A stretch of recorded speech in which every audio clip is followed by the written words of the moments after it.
दोस्तों नमस्कार, मैं आचार्य पंडित अजय गौतम। अभी पता चला मुझे कि सलीम वास्तिक नाम के एक मुस्लिम, वो बहुत लंबे समय से टीवी पर और यूट्यूब पर इस्लाम, कुरान, हदीस की एक राइट एक्सप्लेनेशन अपने माध्यम से अपनी बुद्धि और सोच के हिसाब से कर रहा था। उस पर कल सुबह जानलेवा हमला हुआ। दो आतंकवादियों ने उसको सुबह सुबह घर में घुस के उसकी गर्दन, पेट, छाती, कमर इत्यादि पे जानलेवा हमला कर बहुत गहरी और जानलेवा चोट पहुंचाई है। यह व्यक्ति जिंदगी और मौत के लिए लड़ रहा है। मेरा सलीम वास्तिक से न्यूज़ नेशन के चैनल पर कई बार परिचय हुआ। जब एक ऑपरेशन पाखंड की सीरीज हम लोग करते थे तो कई बार मुलाकात होती थी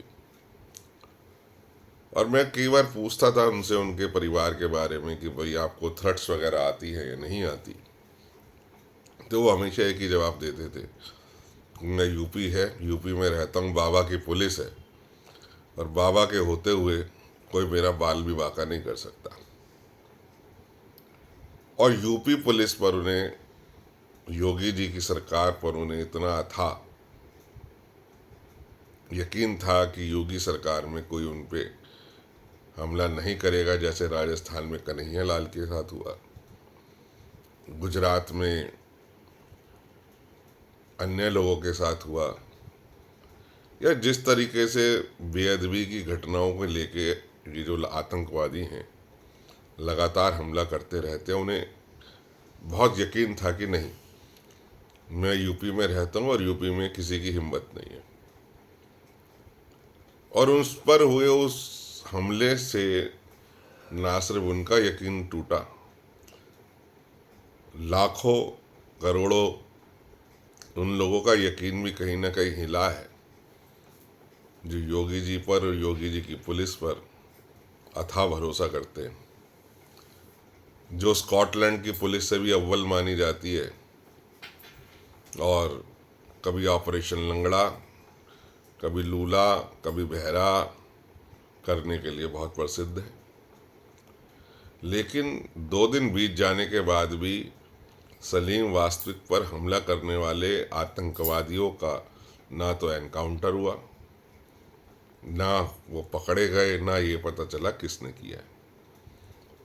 बहुत ही गंभीर विषय है, सच बोलने वालों को निराश करने वाला है। हिंदू धर्म और सनातन धर्म की आस्थाओं के लिए अपने जो प्राण दांव पर लगाने वाले लोग हैं उनके लिए बड़े ही निराशा का क्षण है। और यूपी की कानून व्यवस्था को पुनः कटघरे में खड़ा करने वाला है। मुझे ध्यान है एक घटना हुई थी कि एक चेकिंग के नाम पर एक सिपाही ने कार में बैठे हुए एक लड़का लड़की पे गोली चला दी थी, एक 47 से, जिसके अंदर एक लड़के की मौत हो गई थी। बेचारे पढ़े लिखे थे लेकिन फिर भी चेकिंग के नाम पे मर गए। बहुत सारी ऐसी घटनाएं हैं रिकॉर्ड पर आती हैं जहां घर से उठाकर ले जाते हैं, सीसीटीवी कैमरे में कैद होती हैं चीज़ें और दिखा देते हैं जी ये फलानी जगह पुल पर इसको पकड़ा गया, ये गाड़ी बेच रहा था या गाड़ी चोरी कर रहा था। ऐसे 100 उदाहरण होंगे। जिला अदालत गाजियाबाद में इस तरीके के केसेस होंगे और बदले में एक्सटॉर्शन लेना तो आम बात है। पहले किस अब आम आदमी है, किसी ना किसी को तो देगा। पहले अपराधियों को देता था, अब पुलिस को देता है। तो इस तरीके की ये जो यूपी की में जो कुछ चल रहा है, आम आदमी पहले भी पिस रहा था, आज भी पिस रहा है। आम आदमी की जान कल भी असुरक्षित थी, आज भी असुरक्षित है।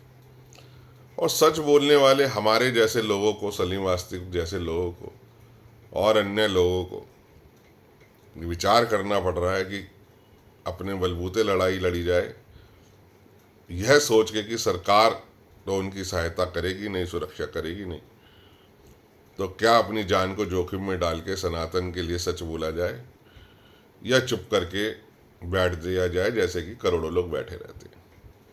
बहुत ही गंभीर प्रश्न है मित्रों। निर्णय आपके ऊपर छोड़ता हूं।